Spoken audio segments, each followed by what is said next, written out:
Hello. Welcome back to another episode of Shit's Hard. I'm your host, Amber. And today we're going to be talking about your 20s. This is something that's been on my mind lately. Probably will be for the next 7 years because that's how long I'm in my 20s for. So I'm only 23. But we're going to get into like white collar jobs, passion versus contentment type of stuff. And also, therapy, because I went today and I'm really proud of myself for that. It's taken me probably like a year to finally go back and like get a new one. So yeah, let's get into this like passion career type of like figuring out who the fuck you are, fucking around in your 20s shit. Fuck, that was really hot. Okay, for you listening to the audio, I'm drinking tea today. Just burned the shit out of my mouth. Okay. All right, let's get into it. So, as far as your 20s go, I'm like, I don't want to give this episode like I'm giving advice because I want to be very clear. I'm in the thick of it. Like I'm in the thick of it right now is the predicament we're in. But we're gonna talk about like doing what's best for you, even when it's hard. That can be a really, really difficult one, but I think it's so important to learn that lesson early. And I'm really proud of myself for being able to do that lately.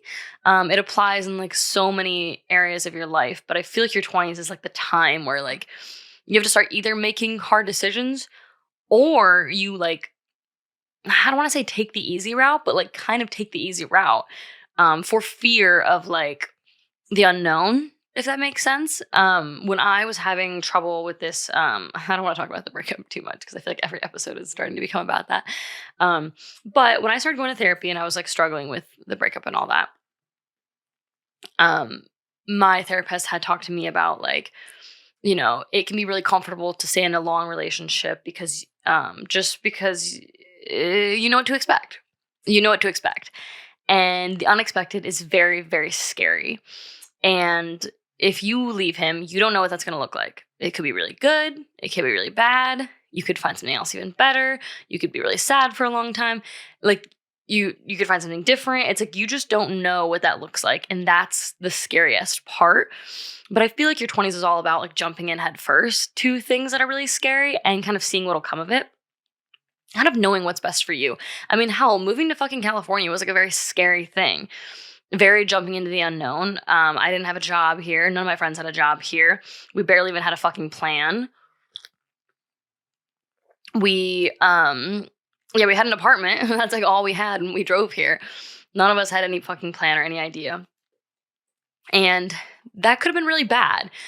Who knows? I could have been really sad out here. To be honest with you, I can't remember if we've talked about this one before, but before I moved to California, the summer previously, I was in San Diego for 3 months. With my boyfriend. And it was really bad. It was really, really bad. It was good. Like, it was fun. It was an experience. I'm absolutely glad that I did it. Like, here's the thing about shit like that. You'll never regret doing it. Like, unless you really, really fuck your shit up. But, like, I don't regret going. But, like, I was only there for 3 months. I was working at an architecture firm. Everyone there was, like, over 50. Nobody there was my age. And 3 months is not a long time, and I wasn't like in areas where I could socialize with people my age. And my partner at the time, Corbin's schedule was like very opposite of mine, and so I was like, I'm an extrovert through and through, and I was not getting a lot of human interaction. I was not like meeting any friends in San Diego or anything like that, and I was really like sad. I was very, very sad and lonely, and I was very ready to come home. And so the next summer, when I was moving out to Los Angeles, I was like, is the same thing gonna happen again? Is this a really fucking bad idea? I don't know. I don't think it's a bad idea. Like, I think this is what I'm supposed to do. Like, this is going to make me happy. But, like, the truth is, like, you never fucking know. You really never fucking know. And I think if you have any, like, want or desire to, like, take a big fucking risk like that and just, like, move somewhere or switch jobs or change careers or, like, get a different degree or change majors or, like, any kind of, like, big decisions like that, you should definitely just do it.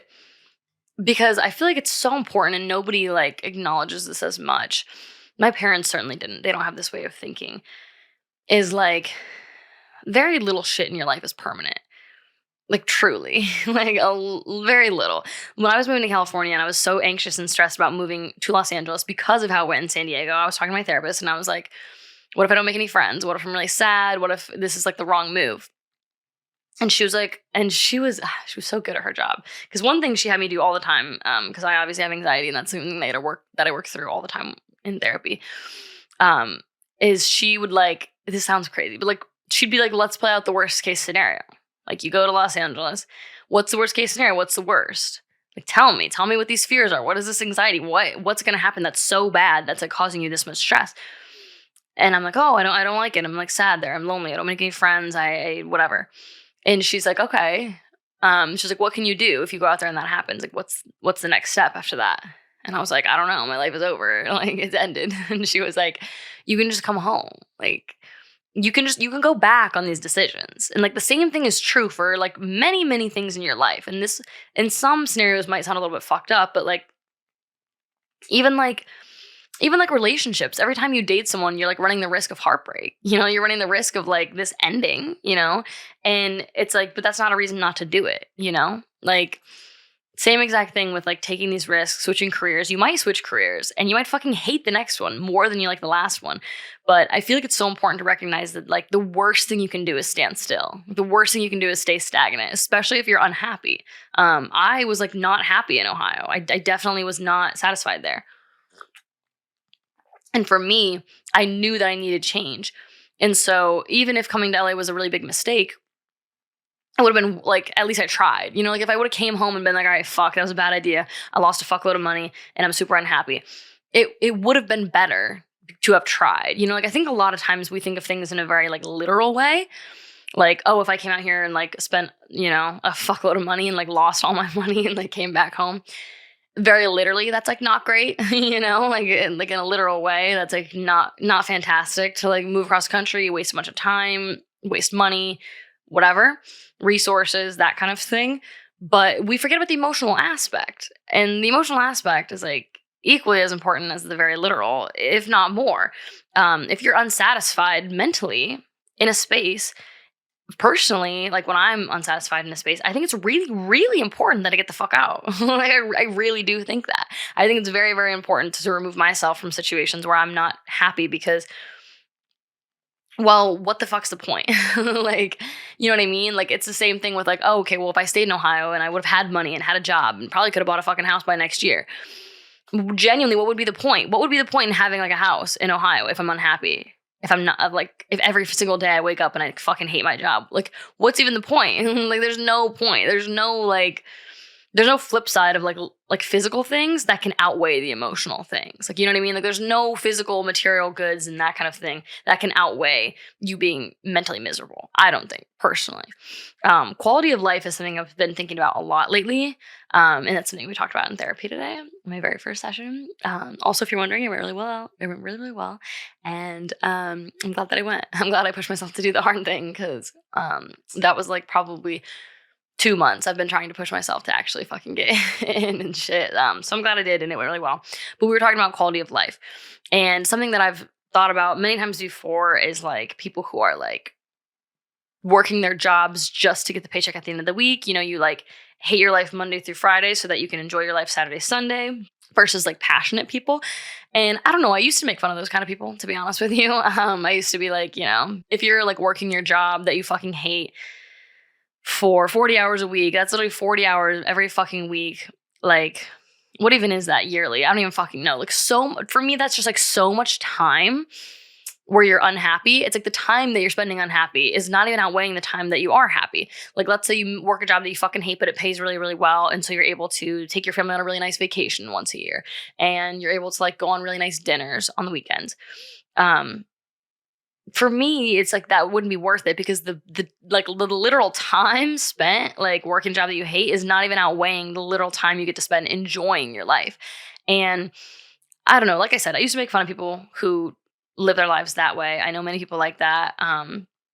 I've even had like a really good conversation with my parents about that. My dad was telling me about how when he was younger, he just wanted to work his job so that he could go fuck around on the weekends. And as long as whatever he was doing for work could like pay for like his fucking backpacking trips with his fucking friends, and he didn't give a fuck. And I think I like have a newfound respect for those kind of people because as long as they're actually content and happy, then I think it's fine. But like, I don't know. I just feel like if I have people like that close to me, it like gives me anxiety because I don't want them to like, your environment impacts you. The people around you impact you. And I don't want them to like suck me in, if that makes any sense. Like when I was working at that firm for even just a year, I was like, I'm so unhappy. I need to leave so bad.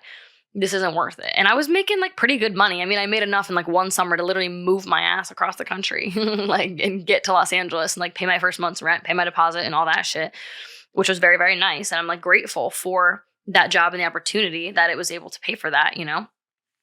Um, but it wouldn't have been worth it to like stick around any longer. And I don't know. Right now, I'm a personal trainer. I make my own schedule.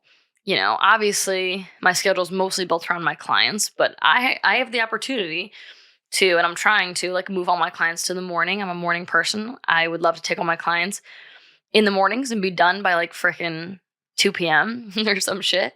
And have the rest of the day to do my thing. You know, all of my sessions are one-on-one. It's a very personal situation. If something were to come up or if I wanted to go on a vacation, all I have to do is book them around it, let them know, you know, a respectful time in advance. You know, I don't have to ask for PTO off. Um, all that kind of good stuff, which is so cool. And like now that I like, it's not that I work for myself because I work for a company.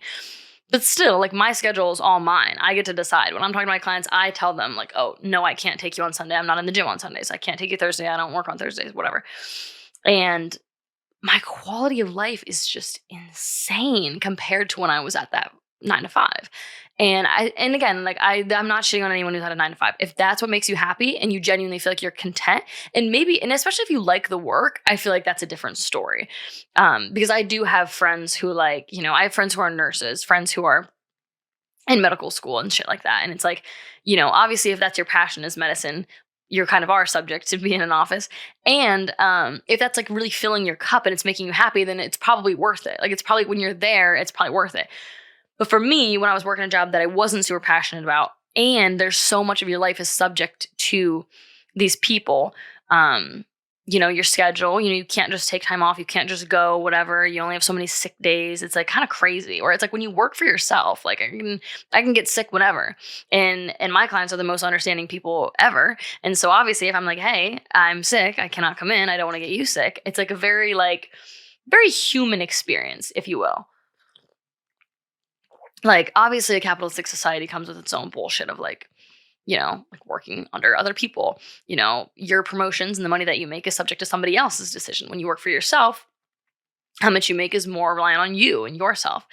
And yeah, it just feels like a more human experience, I feel like. Like my quality of life is insanely better.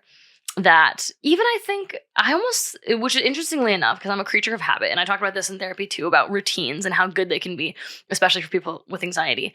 Having routines is like my saving grace. Like the only thing that keeps me like from spiraling is like, you know, doing the same fucking thing every morning when I wake up, putting my keys in the same fucking place, like all that shit is amazing for me.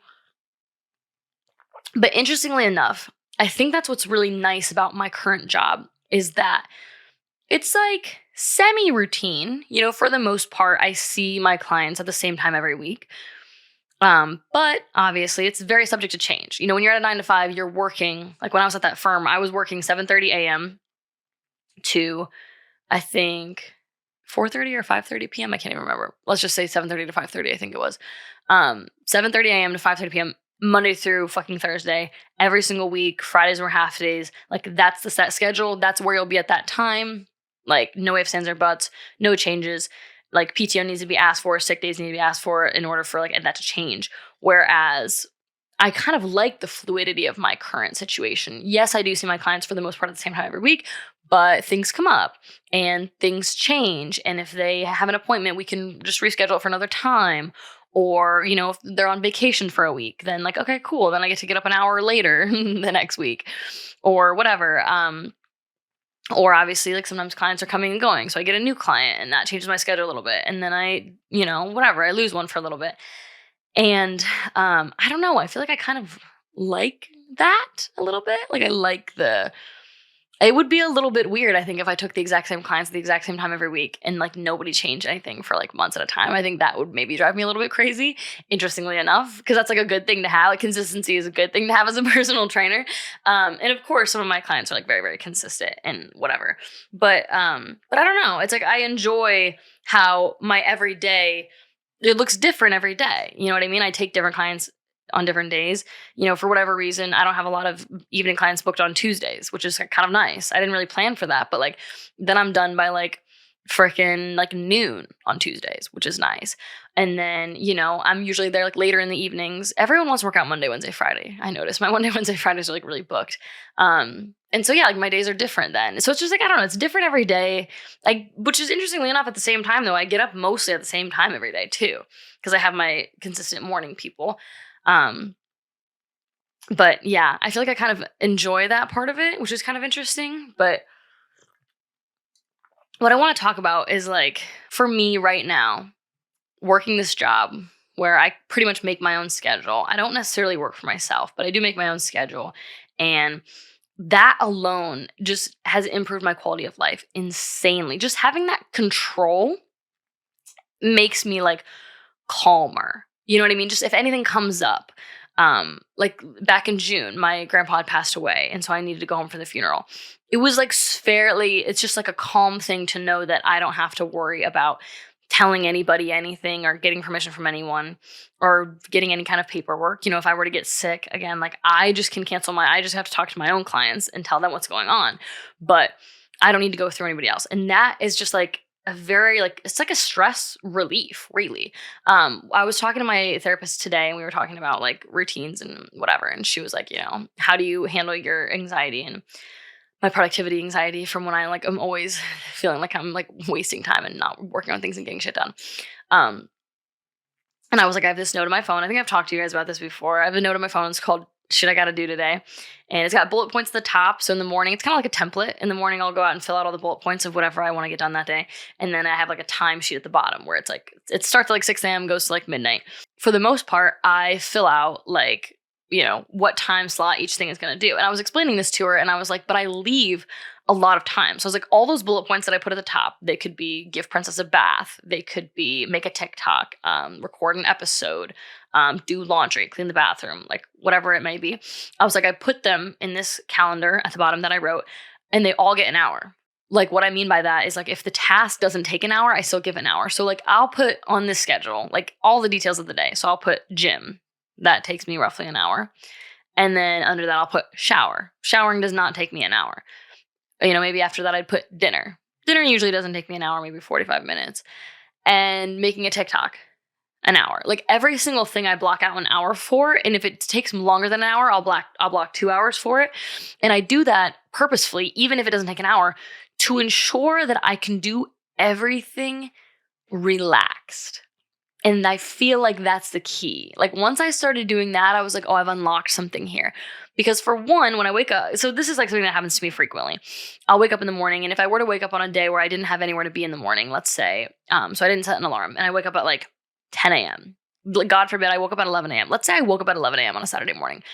My anxiety would be awful. I would have like a squeezing sensation in my stomach, and there would be a knot, and I'd be like, fuck, it's 11 a.m. Why didn't you get up 2 hours earlier? Why didn't you set an alarm? You could have got so much done by now, Amber. Like it's Saturday, like it's just your day off. You could have gotten so much done. Literally, you could have fucking cleaned the bathroom by now. You could have walked Princess. You could have done this. And I'm not like shitting on myself, but I'm like really anxious about wasting time. So with this little template can usually calm my anxiety because I'm like, Amber, chill the fuck out. The 3 hours that you could have woken up are already gone, for one. For two, once I can see out the hours in the day, I'm like much less stressed about it because I'm like, oh, I can see I have more time than I thought. Like in my head, I'm always running out of time. It's like, how much fucking time do you need to do all this shit, Amber? What time are you running out of? Whereas when I have it written out, it's like, oh, wow, I actually have a lot more time than I thought. And so then I'll put everything in, and then I can also go through my day pretty calmly. And I can like make breakfast, and cooking is one of my passions in life. So that's something that I always block like an hour for breakfast, lunch, and dinner, just to give myself time to get in the kitchen and like relaxingly like make whatever the fuck that I want, cook up some chicken, cook up some rice, not look at the clock, not stress about it. Like my goal, at least for me, it's not to just like eat and check off a box. Like I want to enjoy cooking. It's one of my things that fills my cup. And so I want to make sure that I have time to enjoy doing it, not just time to do it, time to enjoy doing it. And this has really improved my quality of life as well. This little schedule and this little template has like saved me truly. Because again, I think a lot of times anxiety can like block us from seeing like the real literal picture. And I myself am a very logical person. So when my anxiety starts to like come up and like shake the fucking ground and is like, fuck, we're freaking out, my logical brain is usually my personal way to get rid of it. And so it's like, oh my God, time, we're running out of time. I got up late. It's like, oh, if I can logically look at the time in the day and be like, Amber, you literally have like nothing else to do today and it's 11 a.m. Like you can easily do your laundry, walk the dog, do the dishes, cook a meal, and relax all in the same day. Like you didn't need to get up 2 hours before to do that. Like chill the fuck out. And so, I don't know. That's my little tip / trick for you is like giving yourself time to do things in a chill manner and not like rush through it. But I think too, something I want to talk about is being in your 20s and like experiencing things. I feel like I've been experiencing this lately, especially since the breakup and like whatever, moving and all that shit. I think like your 20s is really a time to like experience stuff. And I was talking to my one friend about this the other day. She's 32 and she had mentioned that she had a friend who back when they were younger, she would like never hang out, never go out and drink, wasn't hanging out with friends, wouldn't spend money on like, even just getting dinner with friends because she was on her grind. And she was like more worried about like career. So much so to the point now where she was like, right now, this friend of mine makes like 6 figures and she's like chilling and she can do whatever the fuck she wants. But we were talking about this and I was like, do you think that was worth it? You're 32. Like, tell me what you think. Like, she's like, oh, I was fucking around for sure in my 20s. And she was like, I don't regret it though. Like this is time you'll never get back. And I think it's important to recognize your own priorities though. Again, like what's important to you. If it's important to you to hustle and make a bunch of money and give yourself freedom later, do that. Like all this shit is like custom to you. Like whatever is going to make you act like, but you have to be able to sit with yourself and ask yourself like what's actually going to make you happy. And it's hard to figure that out too. I think especially in your 20s, you have no fucking clue what's going to make you happy. But like right now, especially for me, I've been able to live in the present more so. I used to be very grind time, productivity, get shit done. And now I've been able to like live a little bit more in the present tense and spend a little bit more money than I ever would have before, but spend more quality time with my friends and do things that I definitely would not have necessarily done before and kind of make those memories because I'm never going to get this time back. I'm never going to be fucking 23 in Los Angeles again and single in Los Angeles again. You know what I mean? Like you have the rest of your life to fall in love and settle down and have kids and like chill out. You might as well right now, while I don't have any responsibilities and shit to do, like go experience shit, like do some fucking crazy shit. Go on trips with your friends and whatever. And so that's like a conversation that we had because I thought that she had an interesting perspective of. She was like, I'm glad, like the way that I did it, I'm like happy. And I think as long as you can like look back and even if you can like put this frame of reference in your mind, like, 10 years from now, am I going to look back at this and be like annoyed at myself? If you can try to have that viewpoint of like, oh, will I regret this? Probably not. Okay, then fucking do it. You know what I mean? Like, I think for me, I probably won't regret anything I've done because I act purely off of like, not necessarily emotion, but like how I feel always. I'm always acting on how I feel. If something is making me unhappy, I will ditch it.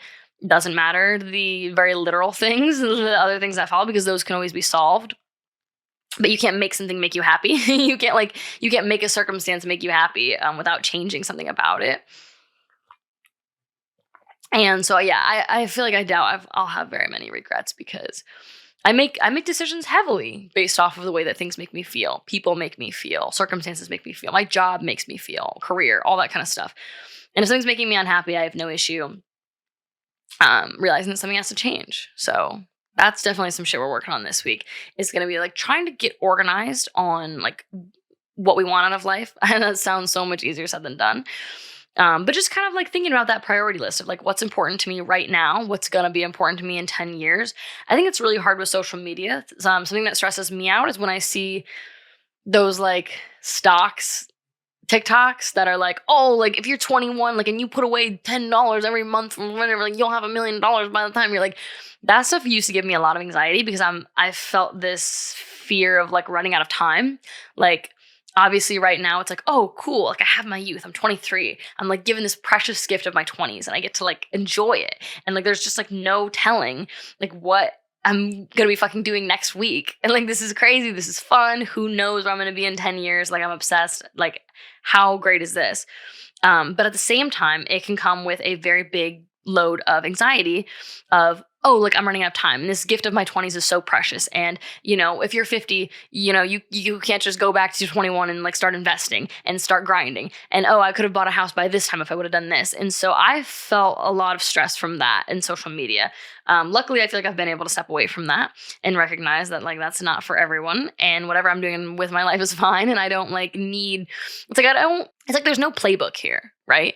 Like there's no right or wrong thing to be doing in your 20s. You should be doing whatever the fuck you want to be doing, always, in your 20s and in your 30s and 40s and whatever the fuck. So it's like, I used to get a lot of stress of like, oh, I'm in my 20s. This is the time where I'm supposed to like be preparing and prepping and making sure that I'm set up for the future and saving money and buying a house and investing in fuck that. Fuck that. I don't want to do that. But if you want to do that, you should absolutely do that. Because again, you should do whatever the fuck you want, whenever the fuck you want.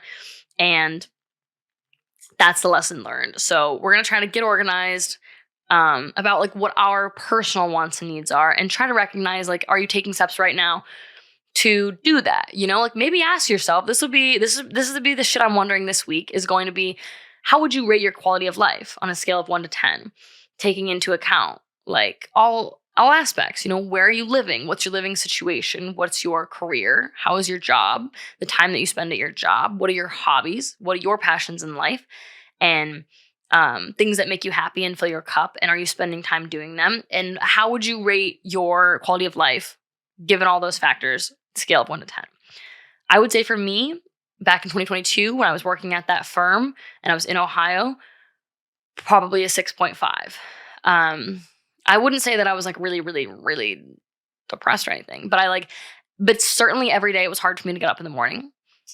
And I did it anyways, but every day I drove an hour to work and I just was like, this drive to work sucks. And there's nothing for me at work to be excited about. And then when I was at work, I was counting the clock. I was watching the clock like a hawk until 5:30 to leave. And I just knew that I didn't want to be there. It's like, and I'm serious. I'm dead fucking serious. Like, I don't know why my brain is this way, but it's like I have tunnel vision when that happens. And all I can see is I have to get out of here. I'm not happy here. I have to get out of here. Nothing else matters. Money doesn't matter. The situation doesn't matter. Circumstance doesn't matter. I have to get out of the situation because I'm so unhappy. And it's not, and I want to emphasize, there's nothing wrong with this job. Like, it just genuinely was not for me. Like, the people there were super, super great and super nice, and that made it a little bit better. And the job was like fairly easy, at least for me. So that made it like not so bad. It was pretty mindless. And so I was like listening to podcasts all day at work, thinking about how I wanted to get out. And so I would say right now I'm at about, I'd say I'm at like a 9. I honestly would. Like for the most part, out of every single day that I've lived at this job and in Los Angeles and whatever, it's like not hard for me to get up in the morning. I have, I'm an extrovert. And so all of my clients it's one-on-one. And so I get to like speak to someone one-on-one for an hour and hear about their life and their day and hopefully and contribute to them physically and enhance their life and make it better. But I also get that connection. For me, that fills my cup. I need that. I need that one-on-one connection time. I when I get up in the morning and I look through my list of clients for the day, I get excited for who I get to see that day. Especially for my ones that have been with me for a couple months now, because we're in a system and we're in a role and like I know what they're up to. And I'm like, yes, you just went on that date with that guy. Tell me how it went. Like, I love it.